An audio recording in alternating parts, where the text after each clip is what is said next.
സുഗമോദേവി സീരിയലിന്റെ ഇന്നത്തെ എപ്പിസോഡ് റിവ്യൂയിലേക്ക് എല്ലാവർക്കും സ്വാഗതം. അങ്ങനെ പ്രഭയോട് സിദ്ധാർത്ഥം പറയുന്നുണ്ട്, ദേവിക ആ കാറിന്റെ നമ്പർ ട്രേസ് ചെയ്ത് പോയിരുന്നു. പക്ഷേ അതൊരു ഓട്ടോയുടെ നമ്പർ ആയിട്ടാണ് കണ്ടത്. പക്ഷെ ഉറപ്പാണ് ദേവിക നമുക്ക് അവളിലൂടെ പറഞ്ഞു തരാൻ ആഗ്രഹിക്കുന്നത് ഒട്ടും നിരാശപ്പെടേണ്ട എന്നാണ്. അവളിലെങ്കിലും വിശ്വസിക്കാൻ നോക്കുന്ന പ്രഭാവതിയോട് ഉപദേശിക്കുകയാണ് ചെയ്യുന്നത്. പ്രഭയാണെങ്കിൽ വീണ്ടും ആകെ തകർന്നുകൊണ്ടിരിക്കുകയാണ്. അങ്ങനെ ദേവി തിരിച്ച് വീട്ടിലേക്ക് വരികയാണ്. ഈ സമയം മാധവൻ കാര്യങ്ങളെക്കുറിച്ചൊക്കെ ചോദിക്കുന്നുണ്ട്. എനിക്കെന്തോ നന്ദമോനെ കുറിച്ച് ആലോചിച്ച് ആകെ ടെൻഷൻ തോന്നുന്നു മോളെ. നന്ദന് പ്രശ്നങ്ങളൊന്നും പറ്റിയിട്ടുണ്ടാവില്ലല്ലോ. 2-3 ദിവസമായി നീയായാലും ശാരിയായാലും പുറത്തേക്ക് പോകുമ്പോൾ ആകെ ടെൻഷനാണെന്നൊക്കെ പറയുമ്പോൾ, അച്ഛാ നന്ദുവിനെ കുറിച്ച് ആലോചിച്ച് ടെൻഷൻ അടിക്കണ്ട. എന്തെങ്കിലും ഒരു വഴി തുറന്നു കിട്ടാതെ ഇരിക്കില്ല. അല്ല, ശാരി ഇപ്പൊ എങ്ങോട്ടാ പോയത്? അവള് എങ്ങോട്ടോ പോയിട്ടുണ്ട്. കെവിൻ വിളിച്ചിട്ടാ തോന്നുന്നു പോയിരിക്കുന്നത്. അയ്യോ, അത് ആപത്താണല്ലോ. കെവിനോ ഇസബലിലേക്കോ അവൾക്ക് നേരെ എന്തെങ്കിലും സംശയം വന്നാൽ അത് അവൾക്ക് തന്നെ ബുദ്ധിമുട്ടാണ്. എന്തായാലും എന്നോടൊരു വാക്ക് പറയാതെ ശാരിക പോയത് ശരിയായില്ല എന്നൊക്കെ ദേവി പറയുമ്പോൾ അത് തന്നെയാ ഞാനും പറഞ്ഞത്. നിങ്ങൾ രണ്ടുപേരും പുറത്തേക്ക് ഇറങ്ങുമ്പോൾ സത്യം പറഞ്ഞ വലിയ പേടിയാണ്. നിന്നെക്കുറിച്ച് ആലോചിച്ച മോളെ എനിക്ക് സമാധാനമില്ലെന്നൊക്കെ പറയുമ്പോൾ, അച്ഛാ ഇപ്പൊ അതൊന്നും സംസാരിക്കാൻ സമയമില്ല. ശാരി എവിടേക്ക് പോയെന്ന് കണ്ടെത്തണം എന്നിങ്ങനെ ദേവിക പറയുന്നു. ഈ സമയം ശാരിയാണെങ്കിൽ കെവിൻ വെയിറ്റ് ചെയ്ത് നിൽക്കുന്നിടത്തേക്ക് വരുന്നുണ്ട്.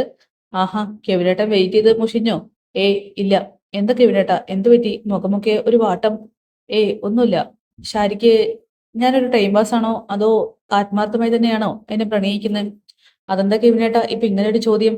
അല്ല, ശാരി ചോദിച്ചതിന് മറുപടി പറഞ്ഞു. ഞാൻ വളരെ സീരിയസ് ആയി തന്നെയാണ് പ്രണയിക്കുന്നത്. കാരണം എന്റെ വീട്ടുകാരോട് തർക്കിച്ചിട്ടാണല്ലോ ഞാൻ ഈ കല്യാണത്തിന് സമ്മതിപ്പിച്ചത്. അങ്ങനെ ശാരികയ്ക്കാണെങ്കിൽ മനസ്സിൽ തോന്നുന്നുണ്ട് ഇവൻ എന്തൊക്കെയോ സംശയങ്ങളുണ്ടെന്നും പതിവില്ലാത്ത മുഖവാട്ടമൊക്കെ ആണെന്ന്. ഈ സമയം കെവിൻ പറയുന്നുണ്ട്, അല്ല നമ്മുടെ പ്രായ വ്യത്യാസം ബുദ്ധിമുട്ടായിട്ട് ശാരിക്ക് എപ്പോഴെങ്കിലും തോന്നിയിട്ടുണ്ടോ?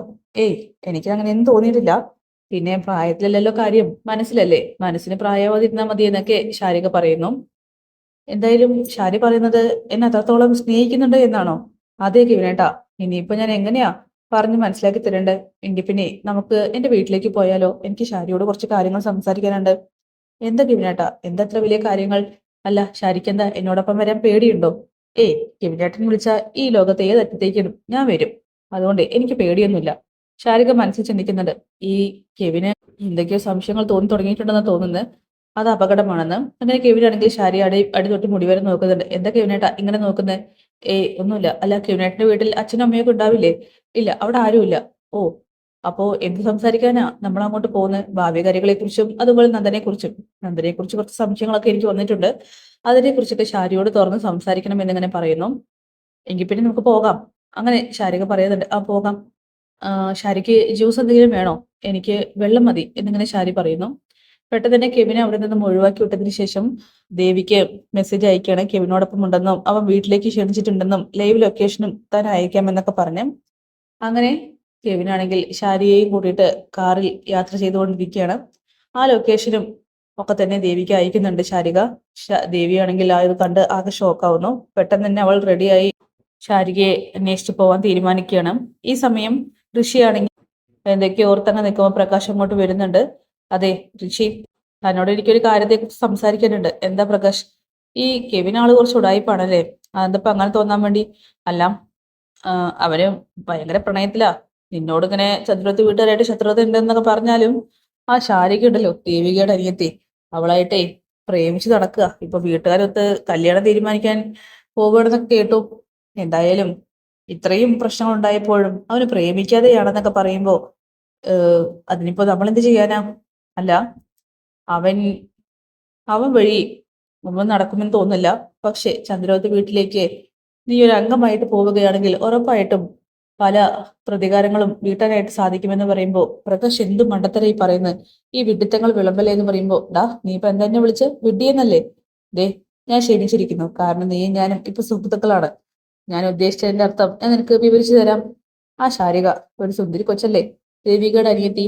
അവളെ നീ വിവാഹം കഴിച്ചാൽ എങ്ങനെയുണ്ടാകും? ആഹ് അടിപൊളിയാവില്ലേ? മാത്രല്ല അതുവഴി നിനക്ക് പ്രതികാരം ചെയ്യാനും എളുപ്പമാണ്.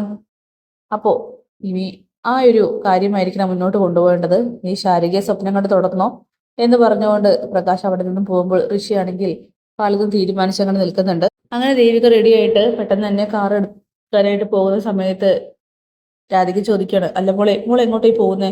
അമ്മേ എനിക്കൊരിടം വരെ അത്യാവശ്യമായിട്ട് പോകണം. എന്താ മോളെ, എന്തെങ്കിലും പ്രശ്നമുണ്ടോ? നിന്റെ മുഖത്തെന്തോ ഒരു ടെൻഷൻ ഉള്ളത് പോലെ. ഒന്നുമില്ല അമ്മേ, എനിക്ക് പെട്ടെന്ന് പോയേ മതിയാകൂ. അങ്ങനെ രാധിക വിടാതെയാകുമ്പോൾ, അമ്മേ ഞാൻ പറഞ്ഞല്ലോ, ഞാൻ പെട്ടെന്ന് തന്നെ വിളിക്കാം എന്ന് പറഞ്ഞ് ശാരിക അന്വേഷിച്ച് ദേവികയാണെങ്കിൽ കാർ എടുത്ത് പോവുകയാണ്. അങ്ങനെ ശാരി ഇസബല്ലയുടെയും കെവിന്റെയും ആ വീട്ടിലേക്ക് എത്തുന്നുണ്ട്. അവളാണെങ്കിൽ ലൈവ് ലൊക്കേഷൻ ദേവിക്ക് ഷെയർ ചെയ്യണം. ശേഷം അകത്തേക്ക് കയറുന്നുണ്ട്. ശാരികയോട് കെവിൻ ചോദിക്കുകയാണ്, ശാരി ചായയോ ജ്യൂസോ മറ്റേ? ഒന്നും വേണ്ട കെവിനേട്ടാ. അങ്ങനെ പറഞ്ഞാൽ പറ്റില്ല. വന്നേ, ഞാൻ എന്തായാലും ഒരു ചായ എടുക്കാം. കെവിനേട്ടാ വേണ്ടെന്നേ. കെവിനേട്ടനല്ലേ പറഞ്ഞത് എന്തൊക്കെയോ സംസാരിക്കാനുണ്ടെന്ന്. സംസാരിച്ചിട്ട് നമുക്ക് പെട്ടെന്ന് പോകാം. എന്താ ശാരി, പേടി തോന്നുന്നുണ്ടോ? പേടിക്കണ്ടെന്നേ. കെവിനേട്ടാ ഇത് വലിയ വീടാണല്ലോ. അത്യാവശ്യം വലിയ വീടാ. ഈ വീട്ടിൽ കെവിനേട്ടൻ ഒറ്റയ്ക്കാണോ? അതേന്നേ. ഞാൻ എന്തായാലും ചായ എടുത്തിട്ട് വരാം എന്ന് പറഞ്ഞുകൊണ്ട് അവിടെ നിന്നും കെവിൻ പോവുകയാണ്. ഈ സമയം ദേവികയോട് വളരെ ഡീറ്റെയിൽഡ് ആയിട്ട് തന്നെ ശാരിക മെസ്സേജ് ഇടുന്നുണ്ട്. പെട്ടെന്നാണ് പുറകിലൂടെ ഇസബല്ല വരുന്നത്.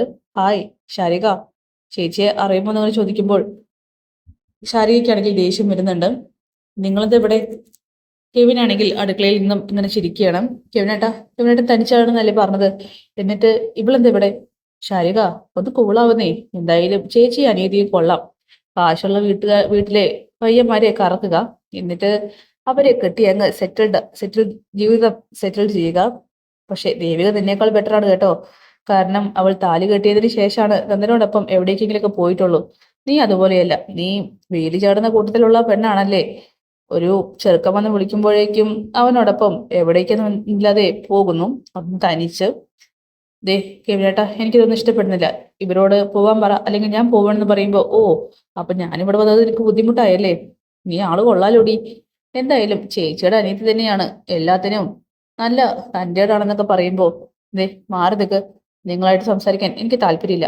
ശാരി പോവില്ലേ? ദേ ഈ കോഫി കുടിക്കും. കെവിനേട്ടാ ഈ കോഫിയെ നിങ്ങൾ രണ്ടുപേരും കുടിച്ചാൽ മതി. ഞാൻ പോവാണ്. എനിക്ക് ഇവളുടെ മുഖം കാണണ്ട എന്ന് പറഞ്ഞുകൊണ്ട് ശാരിക പോവാൻ നിൽക്കുമ്പോൾ അവിടെ നിൽക്കുന്നേ എന്ന് പറഞ്ഞ് ഇസബല്ലയാണെങ്കിൽ കെവിന്റെ മുന്നിൽ വെച്ച് ഈ ശാരിയുടെ കൈ പിടിക്കുകയാണ്. കെവിൻ പറയുന്നുണ്ട്, ഇസബല്ല അങ്ങനെ ബലപ്പെടുത്തൊന്നും വേണ്ട എന്ന്. ദേ അങ്ങനെ പോവണ്ടെന്നേ. ഞാൻ പറയുന്നത് നീ കേക്ക്. എന്നെ തടഞ്ഞാലേ നിങ്ങൾ അനുഭവിക്കുമെന്നിങ്ങനെ ശാരിക പറയുമ്പോ, എങ്കിൽ പിന്നെ അതൊന്ന് കണ്ടിട്ട് തന്നെയാ കാര്യം എന്നിങ്ങനെ ഇസബല്ലയും പറയുന്നു. എന്തായാലും കെവിനും ഇസബല്ലയും ശാരിയെ ഒന്ന് ട്രാപ്പ് ചെയ്യുകയാണ് ചെയ്യുന്നത്. പക്ഷെ ബുദ്ധിപൂർവ്വം തന്നെയാണ് ശാരിക കളിക്കുന്നതും. അപ്പോ കാത്തിരിക്കാം നാളത്തെ കിളിയൽ എപ്പിസോഡിനായിട്ട്. ബൈ.